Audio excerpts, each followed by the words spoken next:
Hi everyone. This reading is for my spiritual singles that felt drawn to this reading.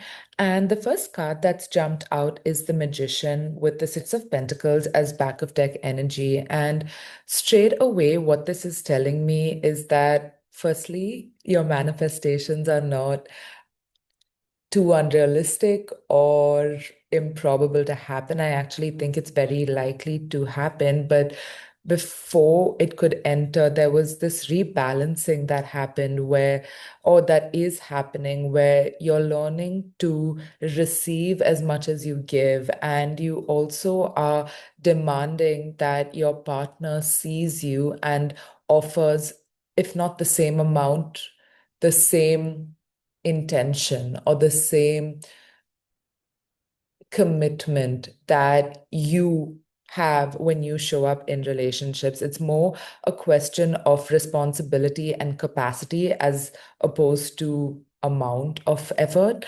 And I think that is becoming really important because what you're noticing is if the other person doesn't have the capacity to hold all of you, then you will always have to shrink, and eventually that costs more than it's worth. And either you will walk away or the relationship breaks and it's not conducive for a reciprocal, equal relationship.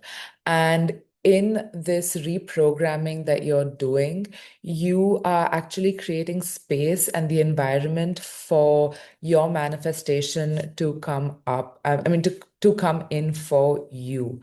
And in this case, yeah, it interesting. Yep. Okay. So we have the Death, the Knight of Cups, and the Ten of Pentacles that just came out.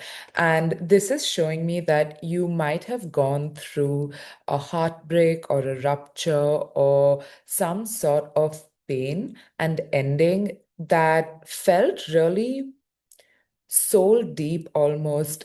With the death card coming here next to the magician, it might have felt like a soulmate. It might have felt like a soul bond that you experienced. And when this ended, it actually disrupted and made you question yourself, right? Because there was this sense of if I thought this was everything and it didn't work out, was there something wrong with my intuition, or was there something wrong with the way I showed up? Or, other doubts similar to that might have arisen. And what you need to know is that you did nothing wrong. The reason this experience happened the way it did was for you to realize this aspect of reciprocity, of capacity, of responsibility, of these co-foundations and soils for this garden of love to bloom. Because now that you're learning this, and now that you witnessed your own shadows through the breakdown of whatever the situation was, you are able to recognize that these were some of the ways that you held yourself back. So now you're not going to do that again because this was such a painful experience that you're not bound to repeat the same mistakes, and you're a quick learner. So you learned the lessons fairly quickly, even if you don't think you did. And now this is opening up the space for you to get this Knight of Cups offer, this emotional offer. And that is what's going to give you this Ten of Pentacles life, which is not just emotionally fulfilling, but this is long lasting commitment. This is family, if that's something that you want. But this is long term commitment. This is a commitment that has equal values that share the foundation, and where the foundation is set on really early so that it can continue to build and evolve without threatening the infrastructure of this relationship. What else, Spirit? Yes. Hmm. A lot of major arcana. Okay. So we have the Emperor, the Judgment, and the Knight of Wands. And this is telling me that the person that's entering your life is unlike anyone that you've met before. This is like the person entering your life is coming through as the Emperor, and just so you know, your signifier card was the magician. So this is beautiful energy because the emperor really creates the structure for the magician to thrive. But with this emperor, this is someone who knows themselves. This is someone who knows their value.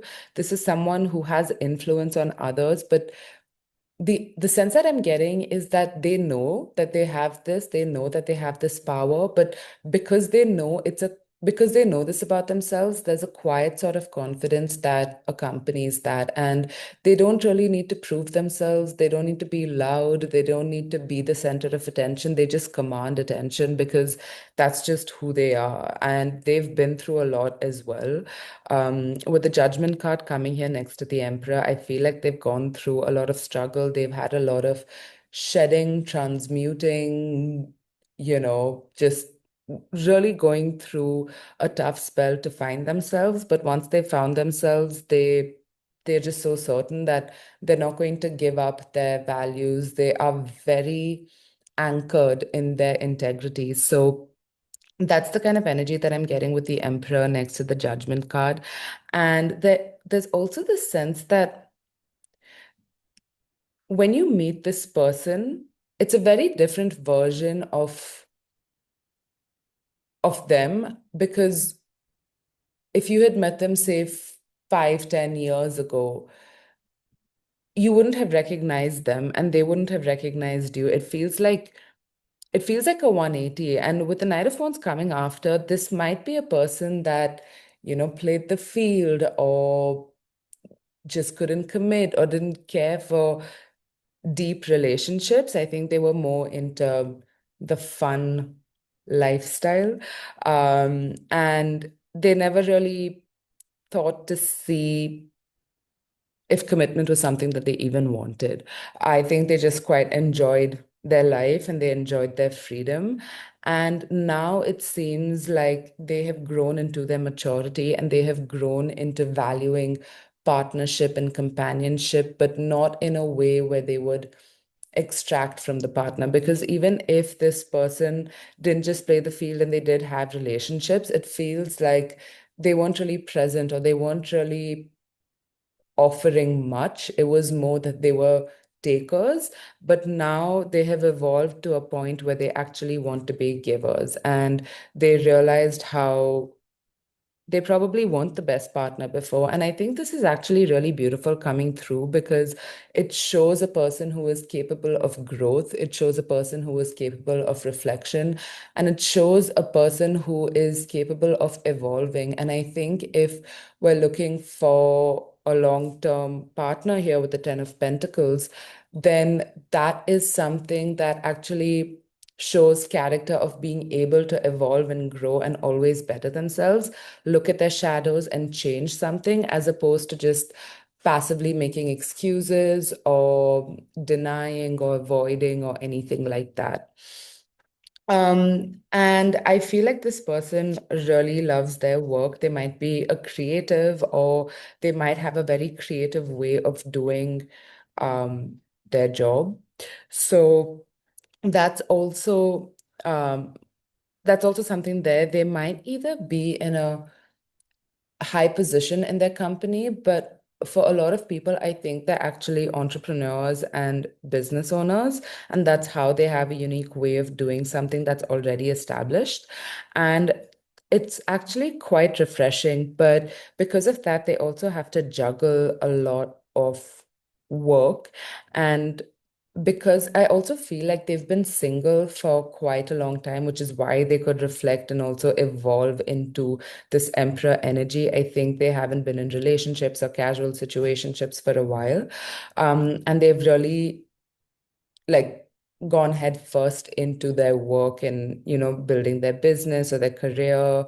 And because of that, once you enter in their life, it will be a little difficult to balance personal and professional life. It is something that they want to do, but it just might be a little difficult to begin with.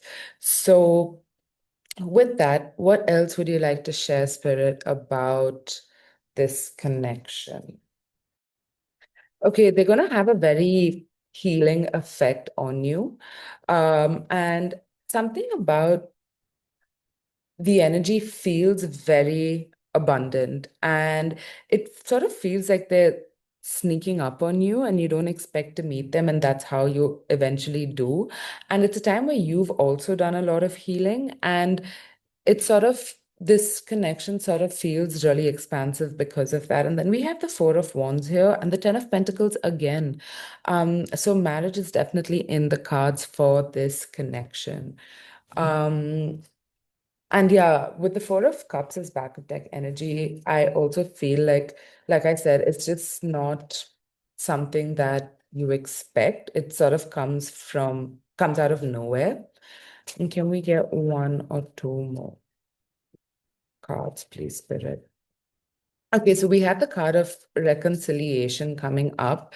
So this indicates for some of you, this could be someone from the past coming back as an evolved version of themselves. And that's something where you're going to have to use your discernment, right? Because just because someone comes back into your life doesn't mean that they have evolved. And so that's where you're going to have to use your discernment. But for others of you, I feel like this isn't so much a reconciliation with a past person, but it feels like a version of yourself. You're reconciling with this childlike version of yourself that used to believe in love, but because of your experiences growing up, maybe a part of you felt like, oh, I just really used to romanticize life and romanticize love, but that's not the reality of the situation. But with this person entering and with the way this person shows up, the way this person is attentive and caring and just really a support and a giver. And I feel like this is two givers coming together. I think with this person coming up and showing up in the way that they do, there's this reconciliation that happens with you and this childlike version that believed in love. And you realize that you were never wrong to believe in this romantic love story type of connection, but it was just the wrong. Not, actually, I take that back. It's not the wrong people.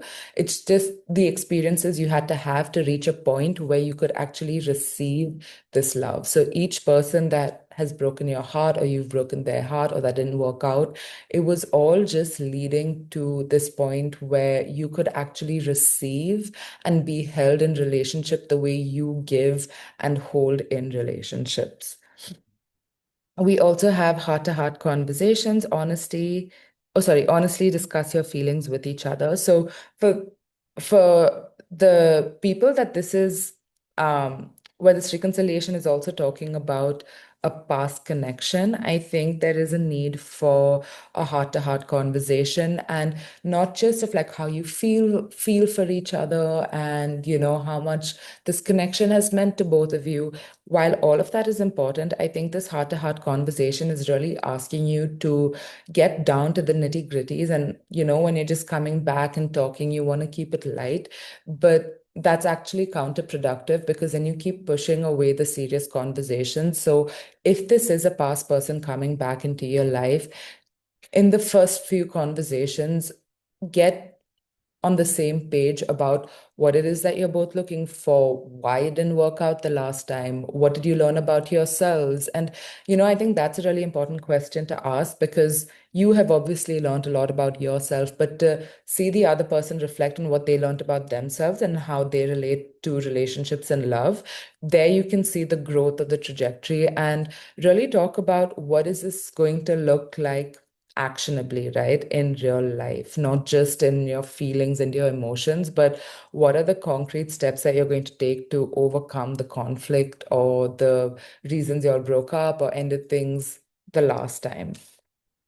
Um, and for those of you that this is not a past connection, I think that all your conversations are going to feel like they're heart to heart. It could be jovial, it could be silly, it could be goofy, it could be deep, it could be expansive, it could be anything, but it just feels like it's coming from the soul. It just feels like different expressions of the soul coming forth.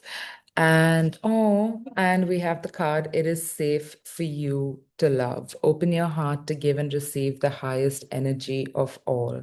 And I think that is such a beautiful way to end the reading because you have done so much work. You have learned so much about yourself. You have really grown and gone through the tough lessons. And you've really reflected, and that's not an easy thing to do. So trust that you have learned enough to love again, to soften again, to open your heart and be vulnerable again, because intimacy is really where life force energy flows. That's where we get to be witnessed, and that might bring up fears, but fears doesn't always mean, yeah, fears don't always mean that it is unsafe. Fears could just mean that it's new and it's your nervous system catching up. So, again, use your discernment, because sometimes it could be a pattern repeating. And this, the idea of discernment has come up a couple of times here. And I also think you have strengthened your discernment. And it's also about trusting yourself, trust your body, because you'll have somatic cues. If your body feels expansive, even though your mind is afraid, that is your indication, like, okay, hey, I can take a leap over here. But if your body feels constricted as well, then maybe that's your indication, like, maybe this isn't the best thing for me.